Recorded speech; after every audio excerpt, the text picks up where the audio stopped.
Masalah kesehatan mental ini ya tidak bisa dilepaskan dari agama atau keyakinan. Selamat datang di ruang belajar Al Jauzi.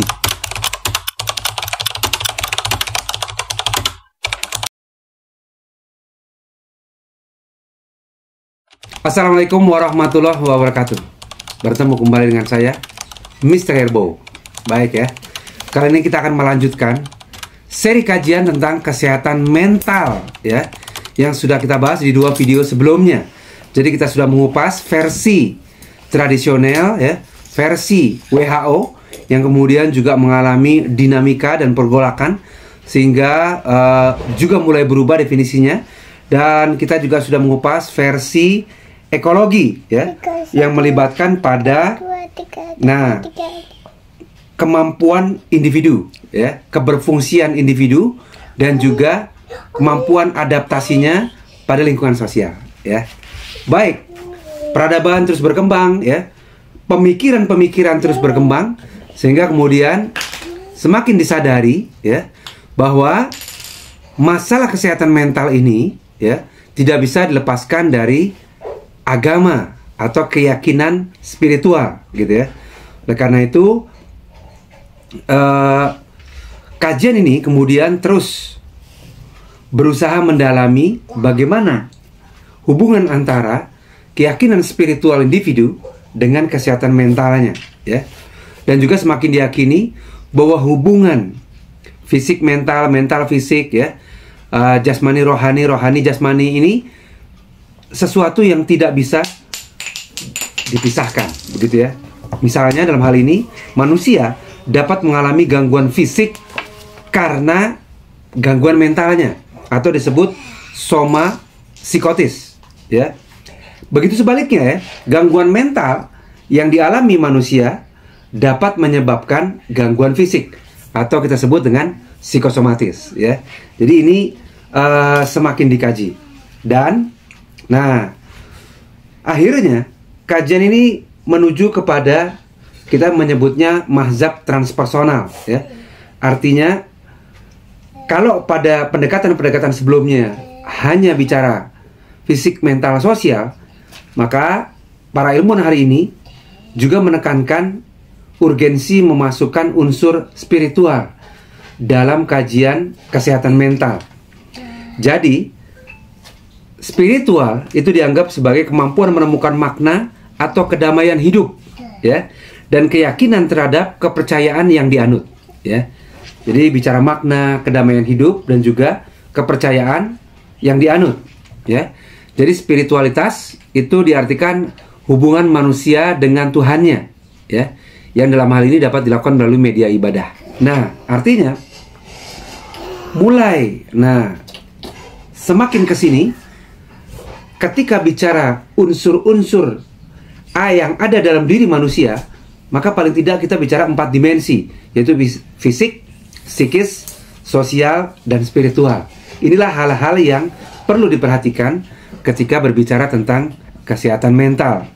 Sebuah penelitian dari Zahron 2011 menyebutkan bahwa agama merupakan sarana untuk mewujudkan keimanan, kedamaian, dan ketenangan jiwa.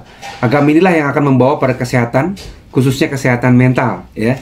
Jadi kajian semakin banyak yang menunjukkan bahwa pemahaman beragama ya, penghayatan spiritual ini akan membantu pada peningkatan level kesehatan mental kita, begitu kira-kira ya. Lalu kajian yang lain dari Majelis Ulama Indonesia menyatakan bahwa sehat mental ya, bukan hanya tadi sekedar tidak ada penyakit, bukan hanya sekedar berfungsi dengan baik, bukan hanya sekedar mampu beradaptasi dengan sosial, namun yang bersangkutan juga mampu menjalankan syariat agamanya ya. Jadi kesehatan mental juga ditandai oleh kepatuhan ya yang bersangkutan atau individu tersebut dengan syariat agamanya. Artinya jiwa yang normal akan cenderung mengikuti ajaran atau pedoman dari agamanya, kan begitu kira-kira. Nah, sebenarnya ya kajian kesehatan mental yang dikaitkan dengan agama ini sudah lama umurnya ya, yaitu dimulai dari salah satu ilmuwan muslim yang bernama Sahal al-Bakhli yang hidup tahun 850-934 Masehi, ya. Dengan kitabnya yang berjudul Masalih al-Abdan wa al-Anfus, yaitu makanan untuk tubuh dan jiwa. Artinya apa? Dibutuhkan atau sudah diyakini sekitar abad ke-8 atau 9 yang lalu, dibutuhkan keseimbangan antara fisik dan psikis, ya. Ketidakseimbangan pada fisik akan melahirkan gejala-gejala fisik seperti sakit kepala, demam, sakit badan, dan lain-lain.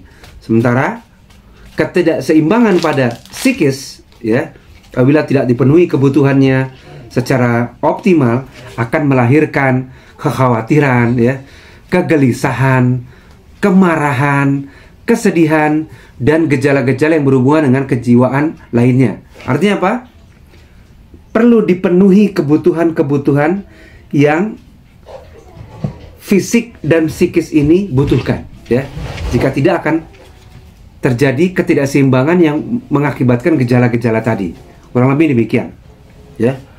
Sehingga semakin kesini atau semakin di abad modern ini juga para ilmuwan semakin meyakini bahwa bicara tentang kesehatan mental itu tidak bisa lepas dari 4 dimensi yang sudah kita bahas tadi, ya.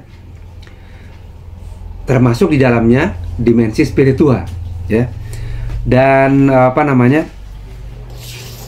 dimensi spiritual ini juga semakin ditemukan kajian-kajian ilmiahnya bahwa ini mempengaruhi tingkat kesehatan mental manusia. Salah satunya kajian dari Profesor Dr.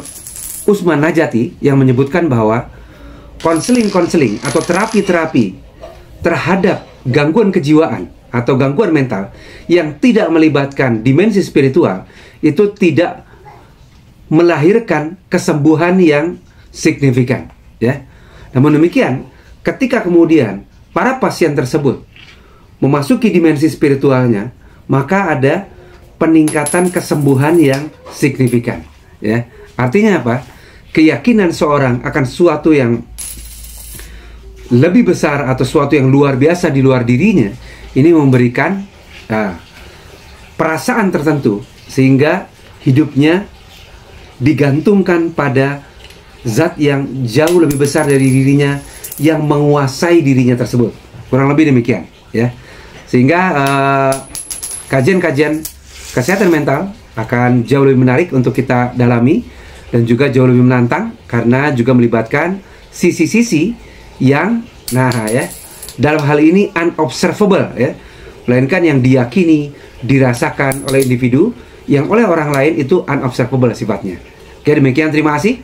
Wassalamualaikum warahmatullahi wabarakatuh. Terima kasih.